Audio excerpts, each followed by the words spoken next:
Udumo kuNkulunkulu kweliphezulu nokuthula emhlabeni kubantu abathokozelwa nguye. Ubaba uNsibanda ukubingelela uNdlalifa izulu ngithi uJesu Kristu inkosi. Siyambonga ke, siyamdumisa kakhulu umphefumulo wami uyayitosa inkosi ukusipha usuku olufana nalolu. Siyambonga kakhulu uNkulunkulu wethu. Singakayiqali inkonzo ngiyathanda ukubonga kakhulu saphatheka kahle eBhamshela besisebhamshela ngomgqibelo khona izinto besoyilungisa khona saba nemeeting enhle kakhulu nabasebhamshela nekomiti labo. Siyambonga uNkulunkulu wethu kakhulu. Ntambama ngomgqibelo saba seGreytown, abazalwane baseGreytown basiphatha kahle ngendlela emangalisayo. Siyambonga uNkulunkulu kakhulu. Omama uZondi, umama uMzila, uBhutisandile Mkhize kanye nomndeni wakwaMdunge. Siyambonga kakhulu uNkulunkulu ngabo bonke abazalwane baseGreytown. Nakhona ke kukhona besokulungisa. Kuyasidinga ngezinye izikhathi siphume siyolungisa. Siyadlulisa ke nokho ukudabuka okukhulu. uMasikhosana omunye wabazalwane bethu esinabo la uhanjelwe ubaba wekhaya. uNkulunkulu ufikile wamlanda. Ubaba wekhaya usesenkosini. Uyafihlwa ngomgqibelo wona lo esiyakuwona uyafihlwa ngomgqibelo.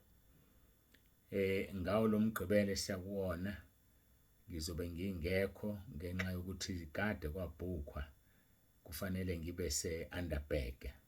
Sayithumela ke iposta yase-Underberg ngomgqibelo. Bese kuthi ke ntambama ngawo umgqibelo kufanele ukuthi sihlangane nekomiti laseMafakateni nomfundisi wakhona. Khona kufanele sikulungise. Masiqeda ke lapho ngakusasa ngesonto sinenkonzo eTaylors eHashi kubaba umfundisi uNdlovu, baba umfundisi uNdlovu. Sinenkonzo khona sivula leya branch ngokusemthethweni. Siyambonga kakhulu uNkulunkulu. Ngomgqibelo ke ngesonto ke salala ngawo umgqibelo ke qeda ukuhlangana nabazalwane baseGreytown. Kwafanele ukuthi ke ngesonto sibe sePomeroy emgcwabeni umfowabo kaNombuso, washiya ngokukhulu ukuzuma. Besikade sikhona ke ngesonto. uNkulunkulu siyambonga kakhulu, izwi lakhe lawenza umsebenzi. Zonke lezi ndawo sibonga abazalwane basiphathe kahle kakhulu. Ngibuye ke ngize la ngomhla ka-28 kuyo lenyanga sinomthembiso. Mhla ka-28 sinomthembiso. Ngiyacela ke ukuthi abantu abazaziyo ukuthi bazobe bekhona emthembisweni uma begcinwe inkosi. Akekho phela uzaziyo ngoba eshosho. Ozobe khona emthembisweni ngokugcinwa inkosi, ngiyacela ukuthi angitshela ngazise kuWhatsApp u-063 7755 khona phela sizolungisa ukuya ngasethunjini, sazi silungisela abantu abangaki, kungashodi noma kungabi kuningi kakhulu bese kuyasala konakala kuze kulahlwe. Ngiyacela umuntu ozayo ngizobeka i-deadline kube yi-Tuesday. NgoLwesibili uma engakasho ukuthi uyeza, ngiyadabuka ukusho ukuthi angabe seza. Waphela usezosibeka eceleni kuma-preparations esinawo. NgoLwesibili usuku lokugcina ukusho. NgoLwesithathu kufuneka kuyothenga sekufanelizwa ukuze kubonakala ukuthi siyayiqasha i-cold room. Kubonakala ukuthi iyalandwa inkomo noma uhafu wenkomo noma kwenzakalani. Sisebenziseni kahle bazalwane nisinike isithombe sokuthi niyeza noma niye. Ngiphinde ngigcizelele ngoba bathule abala endabeni lesikhonza nabo njalo la. Angazi noma basayilalela inkonzo noma bayilaleli ngoba ngithe ngiyacela nola asho ukuthi ukhona ukuze angene esibalweni asho ukuthi ukhona hayi bazithulele nje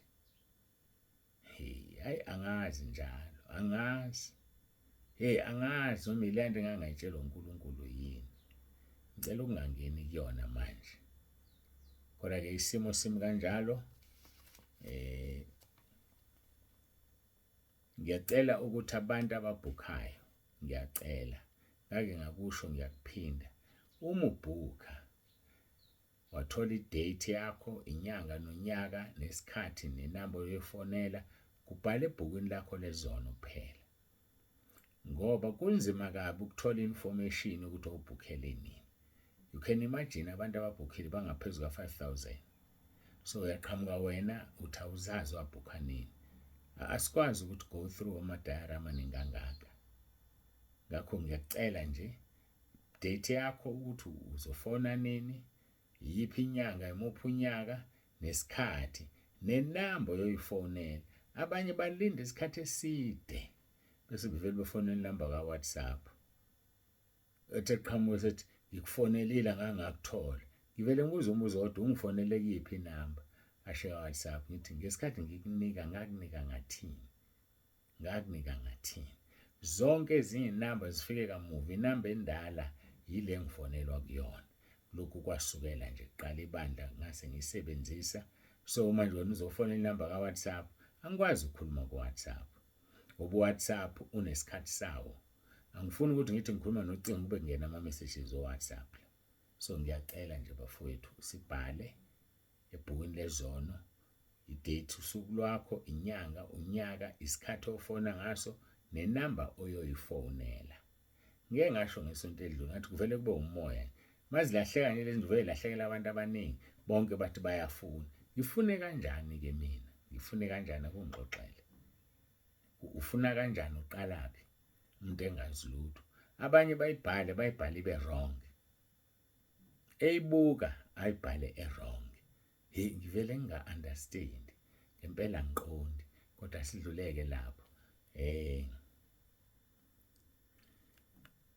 khona enye into eyenzakalayo ngiyacela ke ningibekezelele sengikhulile bafowethu ngikhulile manje ningibekezelele khona abantu abacela izinto ezimbili ngesikhathi esisodwa ngigcina ngenze eyodwa ngiyikhohlwe enye ake singacela izinto ezimbili ngesikhathi esisodwa cela okucelayo ngize ngikuphendule bese ucela okunye khona umuntu ake ngenze example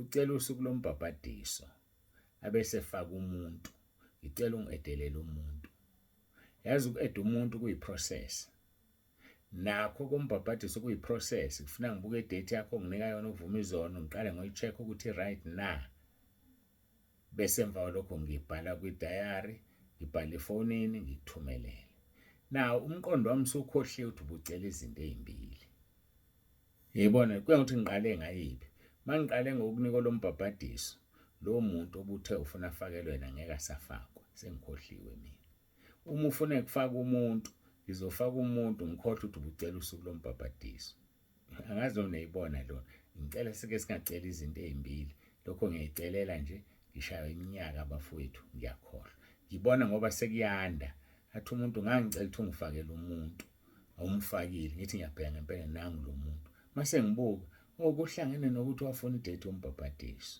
mhlawumbe wafuna idate ukuvuma izono mhlawumbe wafuna ukuthi noma wathi ngicela ungithumelele umkhuleko ukuthi wakuhlanganisa nokuletha umuntu ngingenza kodwa ingqondo besiyalahleka ngoba nginengcindezi yabo njengoba ngizala manje nginama messages over 90 so mangiqeda ngenye inhliziyo ijahe kwenye ngiqede ngenye inhliziyo sengikhohle ukuthi lo ucela izinto ezimbili ngithi ngiqeda ngale ngibe ngijahe ukuthi ngiyalandela yehlisa ngifuna ukubona kwehla yabo kanti sengiyona iphutha lami ngiyalivuma ngiyona kodwa ngicela ningangilekeleli ngone ake ubhale into eyodwa ucela into eyodwa ngesikhathi lo ijahile yize ngiphendule bese usucela isibili-ke ngiyabonga ngethemba niya understand indlela engisho ngayo niyayiqonda ayikhona abantu abevele umyacela izinto eziwu3 uxhaxha nje lezi zinto same time makufuneka nami ngibe on my toes at my age,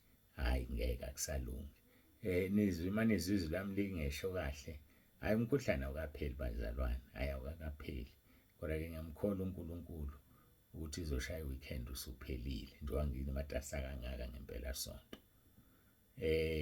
Ngokukhulu kwethemba nangomthembiso mhla ka-28 July ngithemba ukuthi ngobe sengiphilile.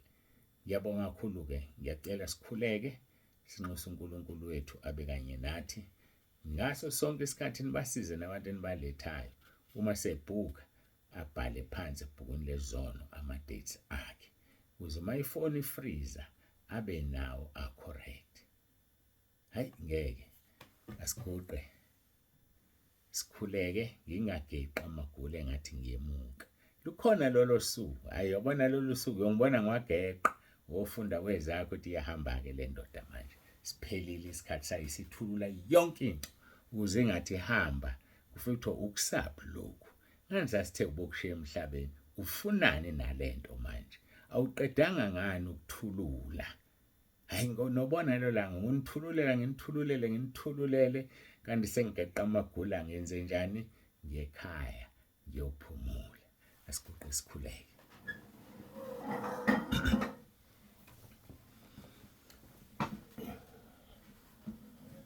Babongcwele babolungileyo, uNkulunkulu onomusa, siyabonga ukudinwa kuze kube manje. Siyabonga Nkosi uNkulunkulu ophilayo. Khulekela bonke abagulayo manje mabaphiliswe ngegama elinamandla leNkosi uJesu Kristu ophilayo. Imikhuhlane Nkosi siyayiyala iphume iphele. Nalo kimi ngiyawuyala uphume uphele. Noma okubani olalele lenkonzo ngithi ngegama leNkosi uJesu makaphiliswe. Khulekela ke Nkosi abaletha abantu babalethile ngalempela sonto. Babusise uNkulunkulu wami, siyabonga kakhulu ukuthi bakulalele wena. Siyakubonga Nkosi ngazo zonke izinto ezinhle osenzela zona. Ngiyacela ukuthi namanje ube kanye nathi kukhona konke. Sibonga naleli viki ebesikulona ebelibhizi, siyabonga. Iba nathi-ke ngomoya wakho ingcwele kule nkonzo. Ngicela ngegama elinamandla leNkosi uJesu Kristu ophilayo. uJesu Kristu uyinkosi. Amen.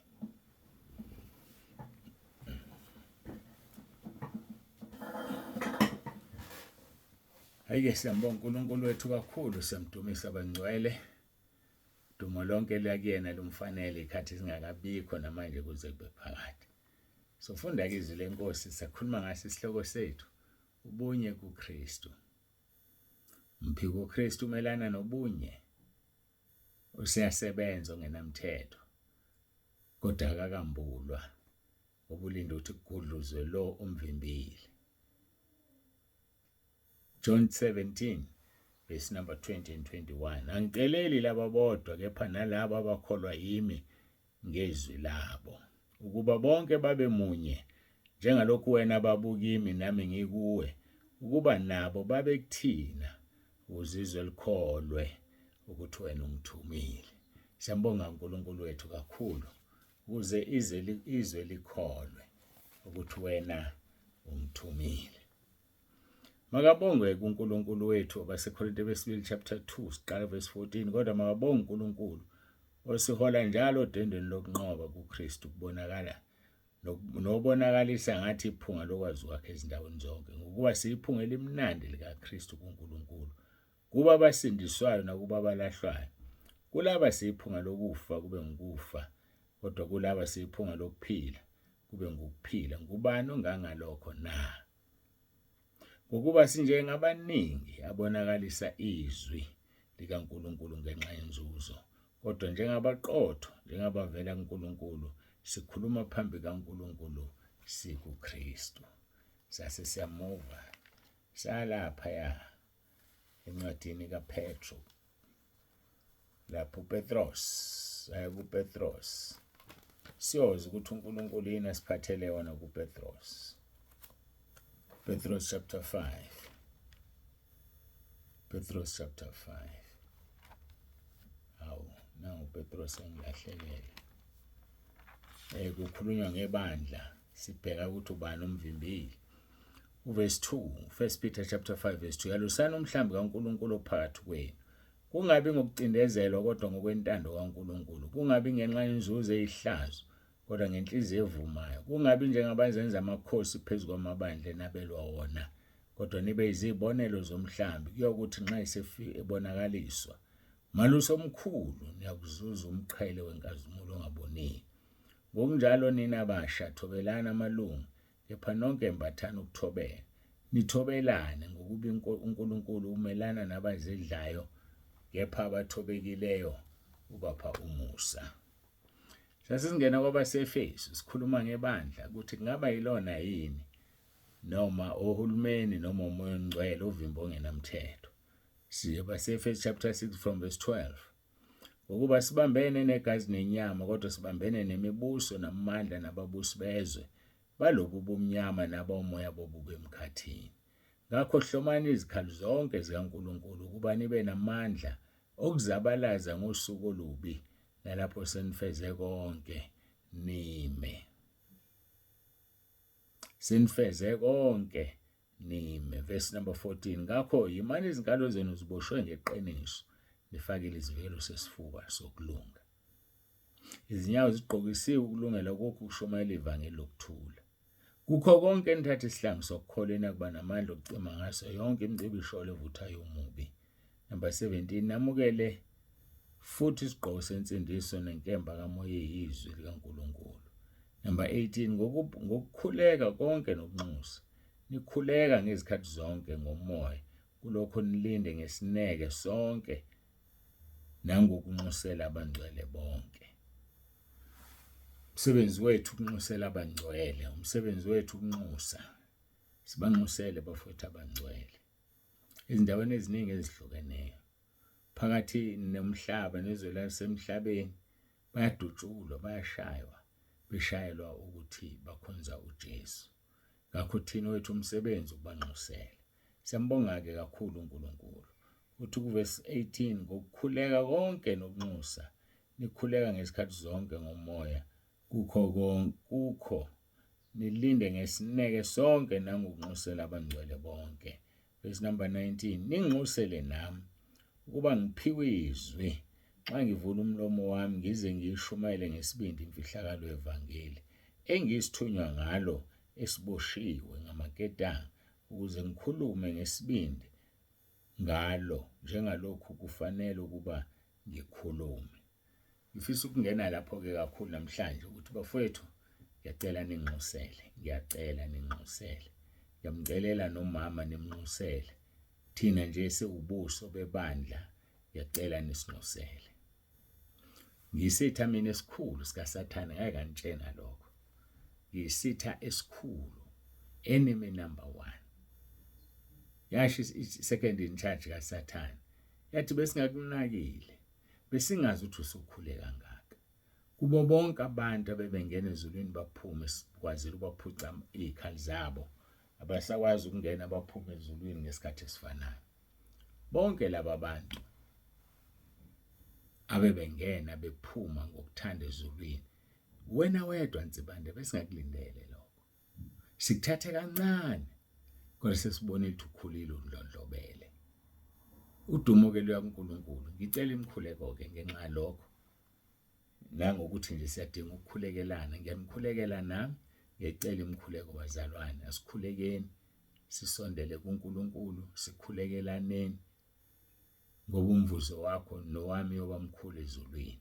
Ngoba sibuyisile isono ekudukeni kwaso, kungaba ngomkhuleko, kungaba ngokwenza. So-ke lithi-ke izwi uthi umpostoli Paul, ninginxusele nami. Verse 19. Ukuba ngiphiwe izwi. Yabona indaba ukuphiwa izwi. Ngayisho-ke kudala. Khona umfundisi wayebuduze nje nami la, njalo ngesonto, athi ngiyacela baba uNzibande ungiphize ngizoshumayela ngalo. Hawu, ufuna ukuliphiwa yimina, akaliphiwa ngani Moya Ongcwele, kanti akathandazi nomfundisi. Asho athi ucela ngimsize, usabathe uyablanka nje, usabathe kublank nje. Uyacela ukuthi ngimsize, ngimnike izwi azoshumayela ngalo. Yazi ukuthi to be honest, ngangeke ngimnike, angazogcina eshumayeleni ngalo. ngoba phela la ekukholweni asinawo umona. Indoda icelayo inike, samukeliswe ngesihle funa siphane ngesihle.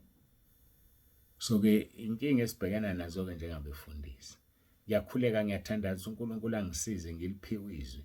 Mawuze ulalela lo musho kaPhawuli uthi ninxusele nami ukuba ngiphiwe izwi, uyabona ukuthi like lisuswe.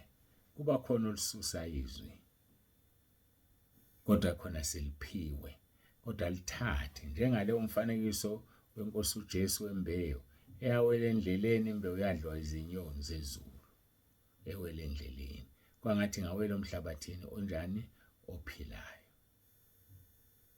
Ngakho-ke ngiyacela ukuba nisithwale ngomkhuleko ukuze kuthi nxa ngivula umlomo wami ngize ngishumayele ngesibindi imfihlakalo yevangeli. Ishunyelwa ngesibindi ngamandla kaMoya oNgcwele intshumayelo yevangeli. Ngakho-ke siyamdinga uNkulunkulu kakhulu. Mawubuka ukuthi khona abefundisi abangenayo imessage, uthi kade ethunyiwe kahle hle ngempela, bese bakhona abefundisi abanama-messages abangaba last 4 months. uNkulunkulu njalo banikile bonke. Ngakho-ke ngiyacela ake sixhumaneni noNkulunkulu, sihlale kuNkulunkulu, simkhonze uNkulunkulu wethu, siziphathe imfihlakalo zakhe. Kuthi makufika isikhathi sokushumayela uvela ushone kuthi Nkosi unginikezele nakho. Ikuphi okufunayo namhlanje ukuthi kube ikhona okuzodliwa endlini yakhe engcwele? Angiyazi mina lento ukuthi uyabhlenga umfundisi, kodwa ngakubona futhi ngawami amehlo.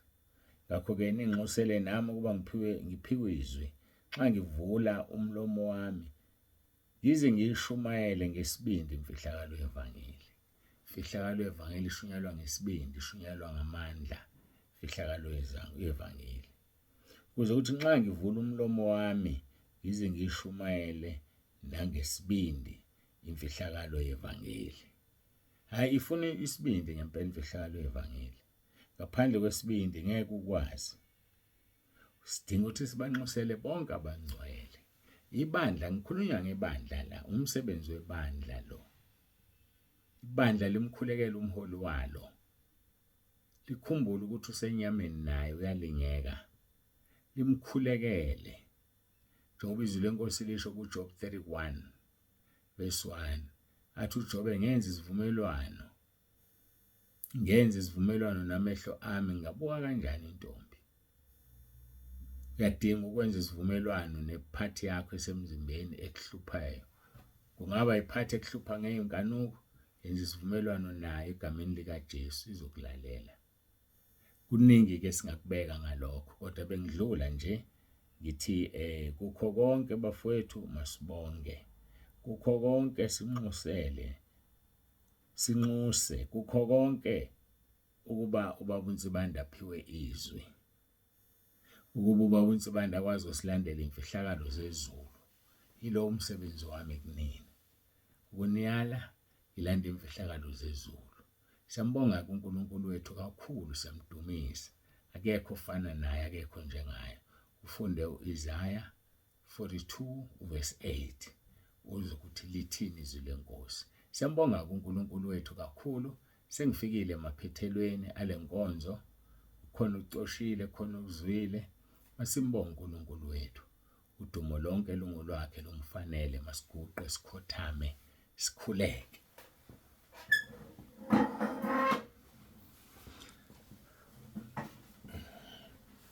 Baba ongcwele, baba olungileyo, siyazithoba phambi kobuso bakho, sibonga izwi lakho, siyabonga Nkosi kakhulu. Ngiyakhuleka-ke Nkosi ukuba ube kanye nathi ebudeni bosuku, usibusise, usibiyele ngabanye abalalele lenkonzo. Isibusiso sakho sihlale phezu kwakhe, protection yakho ihlale phezu kwakhe nomndeni wakhe, ngegama elinamandla lenkosi yethu uJesu Kristu ophilayo. uJesu Kristu uyinkosi. Amen. Siyambonga kakhulu uNkulunkulu bangcwele, siyamdumisa ubaba uNsibanda, siyavalelisa uthi uJesu Kristu uyinkosi. Ngiyabonga.